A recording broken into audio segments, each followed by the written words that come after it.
العالمین نبی صلی اللہ تعالیٰ علیہ وسلم کے غلام ہیں،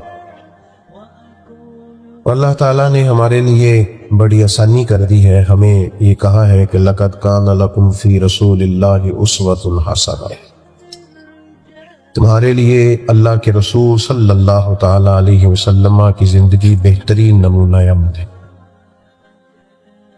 ہم نے زندگی گزارنی ہے، شب و روز بتانے ہیں،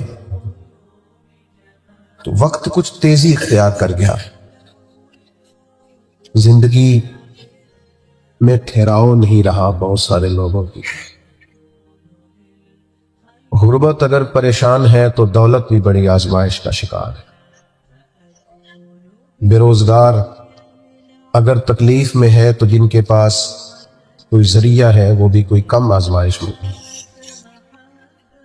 اس کی وجہ یہ ہے کہ ہم نے دنیاوی تقاضوں کے مطابق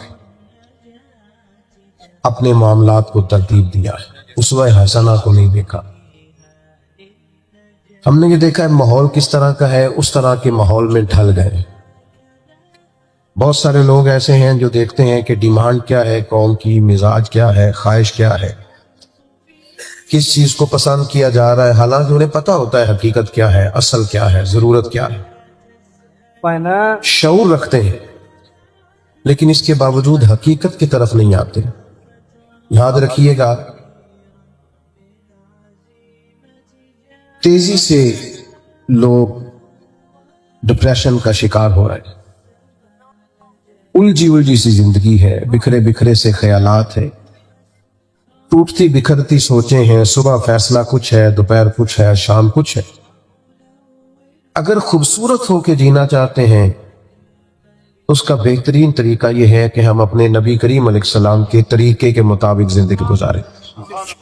اچھا، ہمارے ہاں لوگ یہ سمجھتے ہیں کہ سنت اور شریعت شاید کو کسی خاص مشکل میں ڈالا جا رہا ہے، معاذ اللہ، یا بڑا کوئی وظیفوں کا، چلوں کا اور انسانی فطرت اور ضرورت سے معاذ اللہ ہٹ کے کوئی طریقہ ہمیں بتایا جا رہا ہے تو یہ مشکل۔ حالانکہ ایسا نہیں۔ حضور علیہ السلام کی سنت، نبی کریم کا اسوہ حسنہ، طریقہ مبارکہ انسانی طبیعت کے بالکل قریب ہے، فطرت کے مطابق۔ آپ جب حضور کے طریقہ مبارکہ کو اپناتے ہیں تو آپ کو محسوس ہوتا ہے یہ تو بڑا سہل ہے، یہ تو بالکل میری طبیعت، میرا مزاج اس میں ڈھلتا جا رہا ہے۔ اسلام کی کسی مخصوص ایک بات پر ہی نہیں، ہمہ پہلو جب دین پر آپ عمل کرتے ہیں نا، مثلا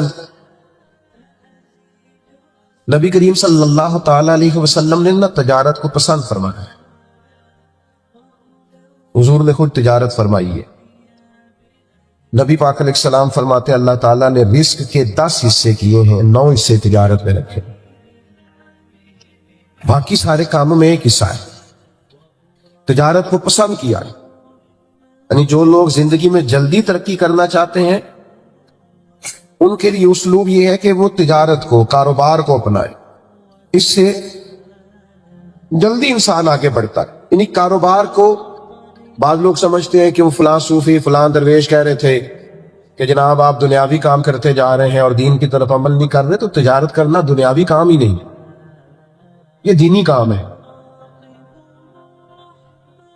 کتنے لوگ چلے کرتے ہیں اور کس قدر زیادہ اعلان کرتے ہیں کہ میں یہ درود پاک پڑھوں، یہ وظیفہ پڑھوں، یہ چلہ کروں، یہ نفل پڑھوں حضور کی بارگاہ تک جانے کے لیے، نبی کریم علیہ السلام کا قرب پانے کے لیے۔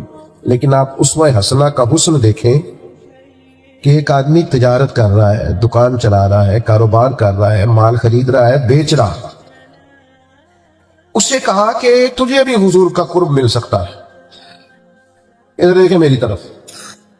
تجارت کرتے کرتے، کاروبار کرتے کرتے بھی قرب مصطفیٰ ملتا ہے، حضور کے قدموں تک رسائی ہوتی۔ صرف ایک شرط لگائی، فرمایا تجارت سچ بول کے کرنا، جو بتانا وہ دینا، جو کہنا اس پر پورا اترنا۔ اللہ کے حبیب فرماتے ہیں جو سچ بول کے تجارت کرے گا نا، اللہ قیامت کے دن اسے نبیوں کے ساتھ جگہ عطا فرمائے، اسے پیغمبروں کا قرب مل گیا۔ آپ اس وسعت کو دیکھیں کہ آپ کاروبار کریں، وہ حضرت معروف کرخی رحمت اللہ تعالیٰ علیہ کی خانقاہ کے نا آپ باہر بیٹھے تھے تو بہت سارے لوگ بغداد کے اکٹھے ہو کے حاضر ہوئے اور عرض کی حضور بارش نہیں ہوتی، قحط ہو گیا، تو جانور پیاسے مرنے لگے، دعا کرائے۔ یا کچھ نوافل پڑھتے ہیں مل کے اللہ کے حضور، عرض کرتے ہیں مالک اپنے بندوں پر رحمت کی بارش برسا۔ تو حضرت معروف کرخی فرمانے لگے جو میری خانقاہ کے سامنے کریانے کی دکان والا نہیں، اس سے دعا کراؤ بارش ہو جائے۔ تو میرے جیسے لوگوں کا تو قبضہ ہوتا ہے نا، چونکہ داڑھی پگڑی والا میں ہوں تو سارا قبضہ میرا ہی ہے، دعائیں میں نہیں کر رہی ہوں۔ یا تو دعائیں کرانے پر لڑائی بھی ہو جاتی ہے کہ میں نے کرانی تھی۔ دکاندار اور کریانے والا اور سودا بیچنے والا اور دعا، عام آدمی۔ تو پہلے تو لوگ تھوڑا تشویش کا شکار ہوئے، لیکن جب حضرت نے اپنی بات پر اصرار کیا نا اسی سے کراؤ، تو لوگ چلے گئے، جا کے اس سے کہا بھیا دعا کر دو۔ محلے دار کے لوگ اس کو جانتے تھے، ساتھ بڑے ہوئے تھے، سب ایک دوسرے سے واقفیت رکھتے تھے۔ تو وہ بیچارہ سادہ آدمی کہنے لگا میں دعا کراؤں؟ حضرت کے پاس جاؤ اندر، وہاں جا کے خانقاہ، حضرت نہیں بھیجا ہے۔ وہ کہنے لگا میں تو مطلب لفظ تاثیر سے بنتے ہیں، تلفظ سے نہیں۔ اہل دل آج بھی ہے اہل زبان سے آگے۔ کہا حضرت نے کہا دعا کر دو، تو کہنے لگا ٹھیک ہے، اگر ہمارے بزرگوں نے کہا تو کر دیتے۔ ہاتھ اٹھا کے کہا اللہ تیرے بندے آئے ہیں، تیرے بندے نے بھیجے، اور کہتے ہیں کہ بارش نہیں ہوتی تو ہم سب پہ کرم فرما، ہم تیرے عاجز بندے ہیں۔ ابھی اس نے چہرے پہ ہاتھ نہیں پھیرے، کالی گھٹائیں چھا گئی، چاروں جانب برکھا برسنے لگی، لوگ خوش ہو گئے اور اپنے اپنے گھروں کو چلے گئے۔ ایک صاحب دل چند لوگوں کو لے کے حضرت معروف کرخی کی بارگاہ میں واپس آیا اور اس نے عرض کی حضور یہ کوئی الگ سے رات کو آ کے تہجد پڑھتا ہے، کوئی اندھیرے میں نوافل ادا کرتا ہے، کیا کرتا ہے؟ جو قبولیت اس کی دعا کے اتنی قریب آ گئی ہے کہ ابھی چہرے پر ہاتھ اس نے پھیرے ہیں اور اللہ تعالیٰ نے اس کو قبول کر لیا ہے۔ معروف کرخی کہنے لگے اتنی نمازیں پڑھتا ہے جتنی تم پڑھتے ہو، 5 نمازوں کی پابندی کرتا ہے، تہجد میں تو نہیں آتا، سنت شریعت کا پابند ہے، بس ٹھیک ہے۔ تو حضرت کیا وجہ ہے کہ اتنی قبولیت؟ تو شیخ فرمانے لگے 35 سال سے میرے سامنے دکان کرتا ہے، یہ گاہکوں سے سچ بولتا ہے، یہ سودا پورا تولتا ہے، یہ لوگوں کی خیر خواہی کرتا ہے، اس کو بتاتا ہے کہ یہ چیز تیرے والی نہیں تو دوسری لے جا۔ اور میں جو 35 سال سے رب کی مان کے اس کے بندوں کے ساتھ دیانتداری کا معاملہ کر رہا ہے نا، جو 35 سال رب کی مانے، وہ جب دعا کرے تو رب بھی اس کی مانتا ہے۔ ہم نے نا اسوہ حسنہ کو سمجھا نہیں، ہمیں اپنے، اور معذرت کے ساتھ آج تو لوگ بلا وجہ بھی جھوٹ بولتے ہیں۔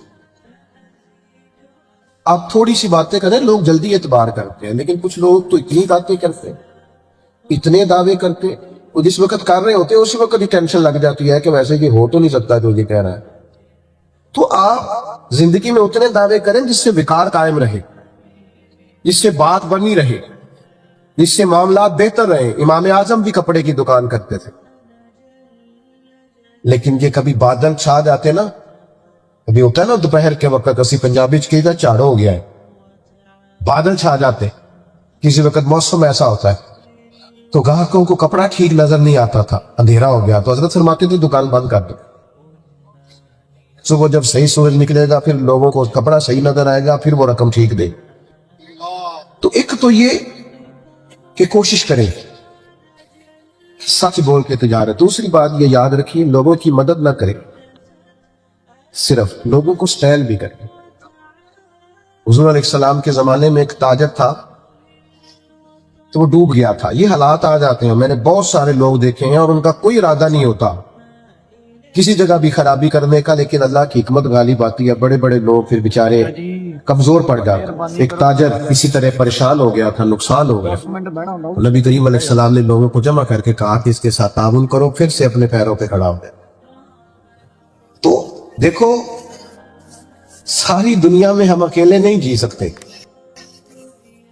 معاشرہ انسانوں سے مل کے بنتا ہے. سارے کام میں نہیں کر سکتا. نہ میں کپڑے بنا سکتا ہوں، نہ سی سکتا ہوں، نہ جوتے تیار کر سکتا ہوں. یہ کوئی اور ہی کرے گا. تو پھر مجھے اس کی بھی تو قدر کرنی چاہیے نا جو باقی کے کام کرتا ہے. جو میں کرتا ہوں صرف وہی قدر والا نہیں. ہم نہ ایک دوسرے کی قدر نہیں کرتے، ایک دوسرے کا احساس نہیں کرتے. اکیلے سارا کچھ سمیٹنا چاہیں گے بھی تو ہم گزارا نہیں کر سکتے. یہ سارے لوگ ہی شامل ہوں گے خیر میں تو پھر ہی بات بنے. حضرت قطب مدینہ مولانا شیخ ضیاء الدین صاحب مدنی رحمۃ اللہ علیہ، آپ نے زندگی ساری مدینہ منورہ میں گزاری. فرماتے ہیں کہ میں نے ایک دفعہ مدینہ منورہ کی ایک دکان سے کچھ کپڑا دیا سلوانے کے لیے، اور لا کر کے میں نے اپنے درزی کو دیا تو اس نے ماپنے کے بعد کہا حضرت کپڑا کم ہے، چند گرا کپڑا اگر اور ملے گا تو پھر آپ کا لباس پورا بنے گا. شیخ فرماتے ہیں میں مصروف تھا، میں واپس دکاندار کے پاس نہ جا سکا. عصر کی نماز کے بعد میں دوبارہ اسی دکاندار کے پاس گیا اور میں نے جا کے اس سے کہا کہ میاں یہ چند گرا کپڑا اور دے دو. درزی نے مجھے کہا ہے کہ اس پر آپ کا لباس مکمل نہیں بنے گا. تو وہ مجھ سے کہنے لگا حضرت سامنے والی دکان سے لے لیں. میں نے کہا کیوں سامنے والی دکان سے لے لوں؟ بھائی صبح میں نے تم سے لیا اور وہ سامنے تھان پڑا ہے، دو مجھے. اسے دوبارہ اس کی حضور مہربانی فرمائے سامنے والی دکان سے لو. شیخ فرماتے ہیں مجھے بڑا غصہ آیا. میں نے کہا کچھ زیادہ مال آ گیا تیرے پاس، بپھر گیا ہے، تو کیوں نہیں دے رہا جب سامنے پڑا ہے؟ تو کہتے ہیں وہ بڑے درد سے اس نے آنکھیں جھکائیں اور کہنے لگا حضور میں نے صبح سے کافی کپڑا بیچا ہے لیکن سامنے والے نے ایک گز بھی نہیں بیچا بیچارے. تو میں سوچتا ہوں چند گرا اس کا بک جائے گا تو چلو سبزی تو لے جائے گا لگا. تو حضرت آپ اس کو تو شیخ فرماتے ہیں کہ میں حدیث پڑھاتا تھا مسجد نبوی اور اس سادے سے ان پڑھ آدمی کی بات سنی تو میں تڑپ اٹھا اور اس کا ماتھا چوما. تو فرماتے ہیں میں جب بھی دعا کے لیے ہاتھ اٹھاتا ہوں تو اس شخص کا چہرہ مجھے یاد آ جاتا ہے. بھائیوں آپ دوسروں کے لیے بھی تو کوئی گنجائش پیدا کریں، آپ محبتوں کو فروغ دیں. ہم عجیب رویے میں آ گئے کہ جب کوئی گرنے لگتا ہے تو ایک دھکا اور دینے کی کوشش کرتے ہیں. تیسری بات یہ ہے کہ نبی پاک علیہ السلام نے ہمیں سکھایا ہے کہ جب کچھ لوگ حالات کا شکار ہو جائیں نا، حالات کا، یہ دن نہ بدل جاتے. بڑے بڑے غریب امیر ہو جاتے اور بڑے بڑے امیر ہم نے پل بھر میں نصیبوں کو بدلتے دیکھا. صبح کے تخت نشین شام کو مجرم ٹھہرے. ہم نے پل بھر میں نصیبوں کو بدلتے دیکھا. حالات بدل جاتے ہیں. لیکن ہوتا یہ ہے کہ جب انسان عروج پہ ہوتا ہے نا تو اس کے بڑے دوست ہوتے ہیں، بڑے اس کے لیے بڑے دعائیں کرنے والے، اس سے پھیتے کٹوانے والے، اس کو جناب افتتاح پہ بلانے والے، اس کے نام فوٹو بنانے والے. لیکن وہی شخص اگر کسی وجہ سے کسی آزمائش کا شکار ہو تو وہ تیری آنکھ ہو یا سنگ ملامت کی چبھل، پھر کون پہنچا ہے میرے درد کی گہرائی تک. دور شہرت میں تو یاروں نے کیا یاد بہت، پر ساتھ آیا نہ کوئی کوچہ رسوائی تک. اور میاں صاحب کہتے ہیں ساری عمر یہ آٹا بدھ ہے لکھاں کیتے پیڑے. ساری عمر یہ آٹا بدھ ہے کہ لکھاں کیتے پیڑے. اب وقت آیا ہی تے محمد بخشا کوئی بھی نہیں بیٹھا نیڑے. پھر جناب لوگ تانے دیتے ہیں کہتے میں نو سمجھانا سا، میں نو کہندا سا، بڑی کہانیاں، بیچارہ کمزور جو پڑ گیا. لیکن حضور کا اسوہ حسنہ پتہ کیا ہے؟ رحمت للعالمین نبی نے پتہ ہمیں کیا سکھایا؟ حضرت جابر بن عبداللہ فرماتے ہیں، یہ بخاری مسلم دونوں میں موجود، فرماتے ہیں میرے والد احد میں شہید ہو گئے تھے، بہنوں کا بوجھ تھا، قرض بڑا چڑھ گیا تھا. تو میں سب سے یہی کہتا رہا کہ میری کھجوریں پکتی ہیں تو پیسے دیتا ہوں، کھجوریں پکتی ہیں تو پیسے دیتا ہوں. فرماتے ہیں کھجوریں پک گئی، کھجوریں تھوڑی تھی، قرض زیادہ تھا. میں نے قریبیوں سے بات کی، دوستوں سے بات کی، کوئی ساتھ نہیں چلا. فرماتے ہیں بالآخر میں مدینے والے محبوب کی بارگاہ میں حاضر ہوں.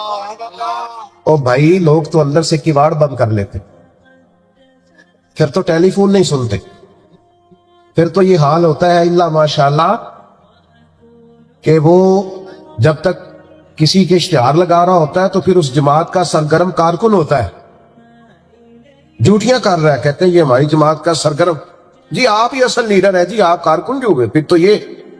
اور اگر وہ بیچارہ الجھ جائے تو کہتے ہیں وہ ذاتی مسئلہ ہے۔ جب تک کسی پیر صاحب کے آستانے پہ جھاڑو دو تو منظور نظر ہے، بڑا فرما بردار مرید ہے، لیکن اگر بیچارہ کہیں الجھ جائے تو کہتے ہیں ذاتی مسئلہ ہے۔ تو جب تیرے گھر کئی کئی دنوں خدمت کرتا تھا تو اس وقت ذات ساتھ نہیں ہوتی تھی؟ اس قدر زیادہ لوگوں کی طبیعتیں صفاق ہو جاتی۔ ہم نے رویے بدلتے دیکھے، انداز بدلتے دیکھے، طبیعتیں بدلتی دیکھی، بڑے جاننے والوں کو قریب سے چہرے پھیر کے نظریں چراتے ہوئے جاتے دیکھا۔ لیکن اسوہ حسنہ کا کمال اور نور یہ ہے کہ حضرت جابر ابن عبداللہ رضی اللہ تعالیٰ عنہ بیان فرماتے ہیں، نبی کریم علیہ السلام کی خدمت میں جب میں نے عرض کیا نا تو حضور نے فرمایا تو کھجوریں اتار، اور ان کا ڈھیر لگا کھیت میں اور میں آیا۔ یعنی حضور خود تشریف لائے، میں نے سنا ہے وہ بن سمر کر میری عیادت کو آ رہے ہیں، یعنی حضور خود تشریف لائے۔ سن اللہ جزا دے، عصر کا وقت قریب ہے، میں تو سلیٹنے کی طرف آ رہا ہوں۔ کہتے ہیں نبی کریم صلی اللہ تعالی علیہ وسلم خود تشریف لائے، حضور نے میرے کھیت کا ایک چکر لگایا، دعائے برکت فرمائی، اور پھر حضور نے فرمایا تولتا جا اور دیتا جا۔ فرماتے ہیں میں دیتا گیا، بلکہ میں نے تھوڑی تھوڑی کھجوریں زیادہ بھی دی۔ فرماتے کرم کا حال یہ ہے کہ میں وہ سارے قرضے اتار کے واپس آیا، اور جناب عمر فاروق رضی اللہ تعالیٰ عنہ کو میں نے آ کے بتایا کہ عمر عجیب بات ہے کہ سارے قرضے بھی اتار دیے ہیں اور مجھے لگتا ہے کھجوریں پہلے سے بھی زیادہ ہیں۔ تو حضرت عمر فرمانے لگے آپ تو اب بتا رہے ہیں نا، جب حضور آپ کے ساتھ گئے تھے مجھے اسی وقت یقین ہو گیا۔ تو بھائی کسی کے کام آنا، خدمت کرنا۔ ایک چوتھا پہلو آپ کی خدمت میں عرض کر کے اپنی بات کو سمیٹوں گا۔ حضرت مولا علی شیر خدا رضی اللہ تعالیٰ عنہ بیان فرماتے ہیں، آپ فرماتے ہیں اسے مبارک ہو جسے تھوڑے لوگ جانتے ہیں، قابل مبارکباد ہے، کم لوگوں میں جانا پہچانا جاتا۔ اور ایک حدیث پاک میں بھی فرمایا کہ وہ بندہ بڑا خوش نصیب ہے جس کی طرف انگلیوں سے اشارے نہ کیے جائے، فلاں جا رہا ہے فلاں جا رہا ہے۔ بہت سارے کام آپ کر نہیں سکتے، بہت سارے چیزوں میں آپ محسوس کرتے ہیں کہ یہ میرے ساتھ کیا ہوا۔ چلے کچھ لوگوں کا مقصد اگر عہدوں تک پہنچنا ہے، اقتدار حاصل کرنا مقصد بنا لیتے ہیں، تو جتنے مجبور ہم نے عہدوں پر بیٹھے لوگ دیکھے ہیں، اتنا شاہد ہی کوئی مجبور ہو۔ یا آپ کبھی دیکھ لیں حکومت مجبور ہوتی ہے، اپوزیشن آزاد ہوتی ہے، اس کا کام تو صرف تنقید کرنا ہے، وہ کرتی رہتی ہے۔ لیکن جو لوگ کسی عہدے پر بیٹھے ہوتے ہیں، لوگ بول دیتے ہیں اس کو یہ کر دینا چاہیے، اس کو وہ کرنا چاہیے، کچھ باتیں درست بھی ہوں گی لیکن اتنا آسان تھوڑی ہوتا ہے۔ بہت سارے پہلو ہوتے ہیں جن پر غور کرنی ہوتی ہے۔ اگر کوئی اخلاص کے ساتھ عہدے پر بیٹھا ہے تو اس کو بڑا پھونک پھونک کے قدم اٹھانا پڑتا ہے۔ تو کسی شخص کا مقصد اگر دولت کا حصول ہو کہ مجھے ہر صورت میں پیسہ ہی جمع کرنا ہے، اس نے بھی زندگی کا کوئی پیارا مقصد نہیں پایا۔ بہت ساری جگہوں پہ دولت نفع بخش ہوتی ہے، اللہ کا فضل ہوتی ہے، لیکن اگر جائز ناجائز کا لحاظ کیے بغیر مقصود ہی صرف حصول دولت ہو تو دولت کی پیاس اور بھوک وہ والی بھوک اور پیاس ہے جو پیسے ملنے سے ختم نہیں ہوتی، بڑھتی جاتی ہے۔ یہ بڑھتی ہے، یہ ختم نہیں ہوتی۔ کہ جتنے ملیں گے حال میں مزید حال میں مزید کی آوازیں اور آئیں گی، یہ طلب بڑھے گی، یہ بڑا سخت نقصان کرتی ہے انسان کی باطن کا، اس کی نورانیت کا، اس کی کیفیات کا۔ جو لوگ قناعت پسند نہیں ہوتے، حریص ہوتے ہیں، لالچی ہوتے ہیں، وہ تو بیچارے الجھ جاتے ہیں، ان کا اندر تو اجڑ جاتا ہے پوری طرح، انہیں پتہ بھی نہیں چلتا اور وہ بے آباد ہو چکے ہوتے ہیں۔ اچھا کئی دفعہ ایسا بھی ہوتا ہے وہ اخلاص سے چلے تھے، ان کے مقاصد بڑے حسین تھے، لیکن جب اس رستے پہ پڑے تو پھر مقصد بدل گیا، اللہ معاف کرے، پھر وہ حصول دولت، حصول دنیا، تو وہ اپنی بھی وہ کیفیت نہیں رہی ان کی، وہ خود بھی بے چین ہوتے. اور حدیث پاک میں موجود ہے، نبی کریم علیہ السلام نے فرمایا 2 بھوکے بھیڑیے. بھیڑیا ویسے ہی بڑا خطرناک ہوتا ہے، اور اگر اوپر سے بھوکا ہو تو بھیڑیا ویسے ہی خطرناک ہے، اور اگر بھوکا بھی ہو تو کریم فرماتے ہیں 2 بھوکے بھیڑیے بکریوں کے ریوڑ میں کھلے چھوڑ دیے جائیں، کوئی روک ٹوک کرنے والا نہ ہو. فرمایا وہ 2 بھوکے بھیڑیے بکریوں کے ریوڑ کا اتنا نقصان نہیں کرتے جتنی دولت اور شہرت کی محبت انسان کے دل کا نقصان کرتا ہے. وہ اندر سے پورے طور پہ اجڑ جاتا ہے، اس کا باطن پورے طور پر تباہ ہو جاتا ہے، اسے پتہ ہی نہیں ہوتا. بہترین اور صاف ستھرے لباس کے پیچھے اس کی روح بے آباد ہو جاتی، کچھ بھی پاس نہیں ہوتا. ایک مشینی سی زندگی، آ رہا ہے، جا رہا ہے، بیٹھا ہے، بول رہا ہے، گفتگو کر رہا ہے، کاروبار کر رہا ہے، اس ملک میں ہے، دوسرے ملک میں ہے، 3-4 فون رکھے ہوئے، کسی کو کوئی بات بتا رہا ہے، کسی کو کوئی، صبح شام تک اسے یاد ہی نہیں رہتا صبح میں نے کیا کہا تھا، کیونکہ زندگی مشینی بن گئی ہے نا، الجھ سا گیا. تو یہ جتنے بھی مقاصد ہمارے ہاں لوگ پیدا کر لیتے ہیں، یہ سارے مقاصد بڑے تکلیف دہ ہوتے ہیں. لیکن اگر زندگی کا مقصد وہ حسین مقصد ہو جس کی طرف قرآن مجید نے رہنمائی فرمائی ہے، تو پھر انسان بڑا باطنی سکون محسوس کرتا ہے. اللہ تعالیٰ نے فرمایا الذی خلق الموت والحیات لیبلوکم ایکم احسن عملا. فرمایا وہ ذات جس نے موت اور حیات کو پیدا کیا ہے تاکہ پتہ چلے تم میں اچھے عمل کون کرتا ہے، بہترین کردار کون پیش کرتا ہے. ایک بات یاد رکھیے گا، ہر آدمی باصلاحیت ہوتا ہے، بہت اچھے، واہ، ہر آدمی میں اللہ نے کوئی نہ کوئی خوبی رکھی ہوئی ہوتی ہے. ایک تو ہم اپنی خوبی کا پتہ ہی نہیں کرتے. دیکھیں مسجد کے باہر لکھا ہوتا ہے میرے جیسے مولانا صاحب کا نام، فلاں نے مسجد بنائی، حالانکہ جو پوری بلڈنگ کی تعمیر کے لیے چپکے سے پیسے دے گیا تھا، یہ بھی اس نے کہا تھا کہ میرا ذکر نہ کرنا کسی کے سامنے. بہت اچھا، اور میاں وہ بھی بڑا بانی ہے اس ادارے کا، واہ بھائی واہ. اس کا بھی خاصا حصہ ہے یہاں. تو اگر کسی شخص کو یہ صلاحیت ملی ہے کہ وہ خرچ کر سکتا ہے، اور کسی کو یہ صلاحیت ملی ہے کہ وہ آپ کو بہترین رائے دے سکتا ہے، اچھا مشورہ دیتا ہے، اس کے پاس یہ صلاحیت ہے کہ وہ باریک بینی سے سوچ سکتا ہے کسی شعبے میں، اور آپ کے ساتھ وہ اس طرح کی معاونت کرتا ہے، تو یہ بہت بڑی صلاحیت ہے. لوگوں میں صلاحیت ہوتی ہے، لیکن ہم کیا کرتے ہیں، پہلے تو صلاحیت کو تلاش ہی نہیں کرتے، ساری زندگی کہتے رہتے ہیں اسی تو ماڑے بندے ہیں، کاری کچھ نہیں سکتے، میں تو غریب آدمی ہوں، کاری کچھ نہیں سکتا. وہ سعدی شرازی رحمت اللہ علیہ کی خدمت میں بھی ایک شخص نے اپنے دوستوں کا شکوہ کیا تھا. اس نے کہا تھا بڑے نکمے ہیں میرے دوست، بڑے ہی ناکارہ ہیں، کسی کام کے نہیں، کسی کام نہیں آتے، بالکل ہی بیکار ہے. تو حضرت سعدی بار بار سمجھانے لگے، فرمایا یوں نہیں کہتے، کوئی تو خوبی ہوگی. اس نے کہا حضور کوئی بھی نہیں. فرمایا پھر بھی تعلق نہ توڑنا، اگر برے بدعقیدہ نہیں تو تعلق نہ توڑنا.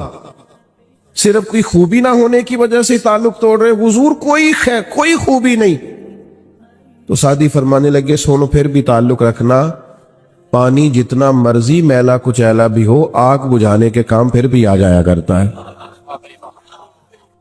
بڑا میلا کچیلا ہے، گدلا ہے، بیکار ہے، لیکن آگ بجھائی جا سکتی ہے اس سے. تو خوبیاں ہوتی ہیں انسانوں میں. پہلی بات تو یہ ہے کہ ہم یہ جو شیخ ہوتے ہیں نا، بزرگ ہوتے ہیں، مربی ہوتے ہیں، ہمارے مشائخ، یہ بنیادی طور پر کرتے کیا تھے؟ یہ سامنے والے کو آئینہ ہی تو دکھاتے تھے، بتاتے ہی تو تھے کہ تیرے اندر خوبیاں ہیں، اور وہ خوبیاں دکھا کے اس سے کوئی نہ کوئی کام لے لیتے تھے. بڑے بڑے نکمے لوگوں سے کام لے لیتے تھے، ان کو کام پہ لگا دیتے، ان کو تسلی دینا، سمجھانا، ان کو بار بار قائل کرنا. آج کل لوگ مایوس کرتے. ہمارے پاکستان کے ایک بڑے معروف کالم نویس ہیں، انہوں نے ایک دفعہ کالم لکھا.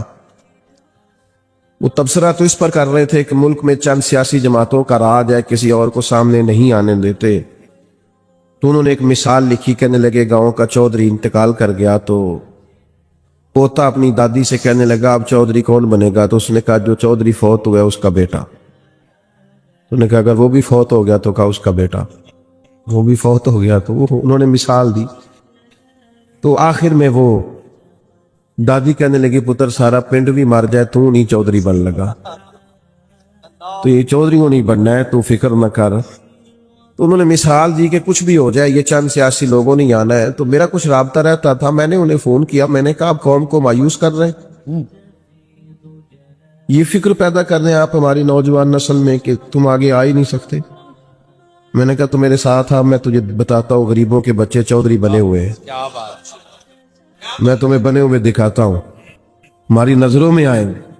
یہ اپنی قوم کی تربیت کر رہے ہو کہ تم کچھ بھی نہیں کر سکتے. بہت اچھا. تم ان کی تربیت کرو کہ اٹھ باندھ کمر کیوں ڈرتا ہے, پھر دیکھ خدا کیا کرتا ہے. ہمت دلاؤ, جد و جہد کا جذبہ پیدا کرو, ان کے اندر شوق پیدا کرو, یہ محنت کریں, آگے بڑھیں, مدد کرنے والا اللہ ہے. علاقے میں جو چودھری کہلاتے تھے ان کا بچہ پڑھا نہیں ہے, وہ اسی کمپنی کے دروازے پر گن مین ہے, اور اسی علاقے کا جو غریب کہلاتا تھا اس کا بچہ پڑھ کے اسی کمپنی کے اندر مینیجر لگا ہوا ہے. تو آؤ ہم دکھاتے ہیں. آپ لوگوں کو مایوس, تو ایک تو صلاحیت کو بھانپیں کہ ہم کیا کردار ادا کر سکتے ہیں, وہ والا کردار ادا کریں. ہم کیا ڈیوٹی کر سکتے ہیں, وہ والی ڈیوٹی کریں. اور پھر اپنی جو زندگی ہے, جو مقصد ہے, اس کو صحیح جگہ پہ خرچ کریں, غلط جگہ پہ استعمال. کچھ لوگوں کو اللہ صلاحیت دیتا ہے نا, باصلاحیت ہوتے ہیں, لیکن وہ اپنی صلاحیت کا استعمال ٹھیک. اچھا یہ بتائیں جس کی آواز سریلی ہوتی ہے اپنی وجہ سے ہے کہ اللہ کی عطا ہے؟ اللہ کی عطا ہے. تو جو آنکھیں میں نعت سناندہ 60,000 لینا ہے, پھر واہ بھائی. اسے پوچھا جائے گا کہ یہ آواز سریلی کرنے کے تو نے دیے کتنے, پہلے یہ بتانا. خدا کے بندے, اللہ نے اپنے فضل سے صلاحیت دی ہے اور تو غلط جگہ پہ استعمال کر رہا ہے, نوٹ کمانے لگ گیا. اور پھر یہ کہ تیرے نخرہ ہے کہ وہ سنبھالا نہیں جا رہا الا ماشاءاللہ. اور پھر یہ کہ جس محبوب پاک علیہ الصلوۃ والسلام کی نعت پڑھ کے اللہ نے تجھے عزت دی ہے, ان کی سنت کا لحاظ تک نہیں تو کرتا, شریعت کا پاس تک نہیں ہے تجھے. تو سمجھے چیزوں کو, اللہ نے صلاحیت اپنے فضل سے دی ہے. بڑے بھائی ہوتے ہیں, 4 5 6 بھائی ہیں, لیکن ان میں سے اللہ تعالیٰ کسی کو صلاحیت دے دیتا, آگے گزر جاتا ہے. اب وہ کیا کرتا ہے, وہ جناب جس کو تھوڑے سے پیسے مل جائیں یا معروف ہو جائے یا جانا پہچانا جائے, وہ مشورے دے دے کے مار دیتا ہے. وہ ایسے بات کر رہا ہوتا ہے جیسے بڑا پروفیسر ہے. او بھائی خدا نے فضل کر دیا, تیرا جی میں رہے, اللہ سے ڈر. اپنی صلاحیت کا غلط استعمال نہ کرے کبھی بھی. اگر باصلاحیت ہیں تو اس اپنے آپ سے کوئی کام لے لیں, اپنے وجود کو بیکار نہ کریں. کوئی خدمت لیں, اس سے کوئی ڈیوٹی لیں, اپنے آپ کو کسی کام پہ لگا دیں, ورنہ ضائع ہو جائیں گے. بڑے لوگ ہیں ایسے باصلاحیت ہیں لیکن ایسے کاموں میں وقت ضائع کرتے ہیں جو ان کے والا ہے ہی نہیں, بیکار اپنا وقت ضائع کرتے ہیں.